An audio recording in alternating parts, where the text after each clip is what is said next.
بسم الله الرحمن الرحيم. السلام عليكم ورحمة الله وبركاته. أهلا وسهلا بكم في ليلة استثنائية بكل المقاييس، ليلة مباراة الأهلي أمام سيراميكا كليوباترا. قد يظن البعض أن المباراة مجرد مواجهة عادية في جدول الدوري، مباراة ب3 نقاط مثل أي مباراة أخرى، لكن الحقيقة أن هذه الليلة مختلفة لأن الأهلي يدخل اللقاء وهو في أصعب اختباراته النفسية والذهنية خلال الفترة الأخيرة. الأهلي اليوم لا يواجه سيراميكا فقط، بل يواجه نفسه أولاً، يواجه تراجعاً في الأداء، اهتزازاً في النتائج، غياباً للروح، وضغطاً جماهيرياً لا يرحم. جماهير الأهلي لم تعد كما كانت من قبل، تنتظر الفوز كأمر مسلم به، بل باتت غاضبة متوترة لا تقبل أي أعذار ولا أي سقوط جديد. ولعل السؤال الأهم الليلة: هل يظهر الأهلي بشخصيته التاريخية المعهودة، شخصية البطل الذي لا يعرف المستحيل، أم يستمر التوهان ويزداد الغضب وتزداد الفجوة بين الفريق وجماهيره؟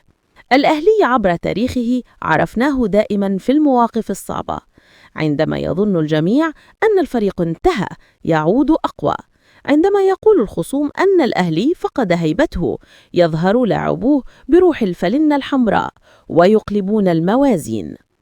هذه الروح التي صنعت تاريخا طويلا من البطولات والإنجازات هي ما يفتقده الجمهور اليوم، والجماهير لا تطلب شيئا أكثر من عودة هذه الروح.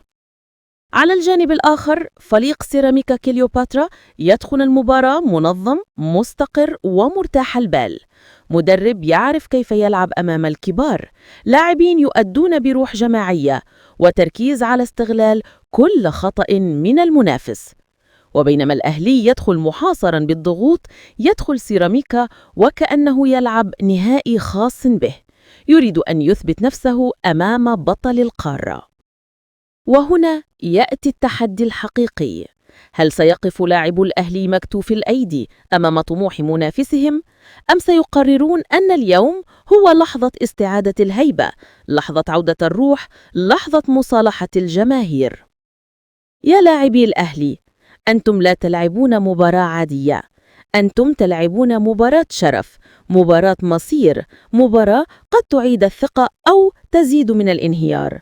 جمهوركم لا يطلب معجزات، ولا يطلب أداء ساحرا، ولا حتى كرة ممتعة. الجمهور يطلب شيئا واحدا فقط: الروح.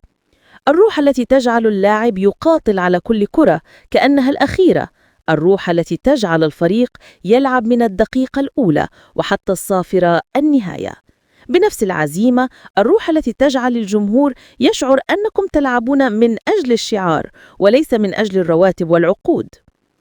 الجمهور اليوم مستعد أن يغفر أي خطأ فني أو تكتيكي، لكنه لن يغفر أبدا غياب الروح. لقد تعب من الأعذار، تعب من الكلام، تعب من التبريرات. الكرة الآن في ملعبكم أنتم من تصنعون الفارق، أنتم من تحددون إذا كانت هذه الليلة بداية جديدة أم محطة انهيار أخرى. وللجمهور نقول: أنتم دائما الرقم 1، أنتم من تصنعون الفارق في المدرجات، أنتم من تعطون اللاعبين القوة حين تنادون باسم الأهلي.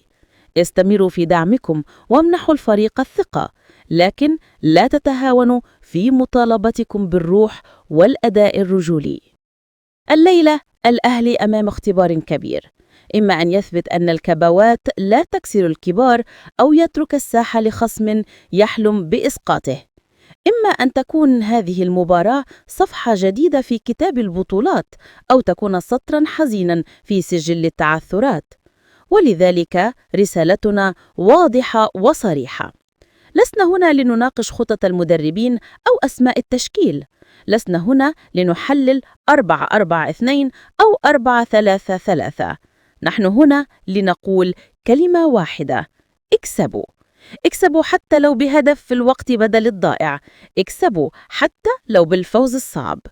المهم أن تعيدوا الثقة، أن تعيدوا الابتسامة، أن تعيدوا الهيبة. هذه ليست مجرد مباراة، هذه ليلة ستكتب في الذاكرة، فإما أن تكون ليلة عودة الروح أو ليلة يزداد فيها الغضب وتزداد الجراح. الأهلي يا سادة ليس مجرد نادي، الأهلي تاريخ، الأهلي كيان، الأهلي روح. والليلة الكرة بين قدمي لاعبي ليثبتوا أنهم ما زالوا رجال هذا الكيان العظيم. لو عجبك الفيديو دوس لايك واشترك وفعل الجرس. صوت الترند دائما يوصل لك الصورة كاملة.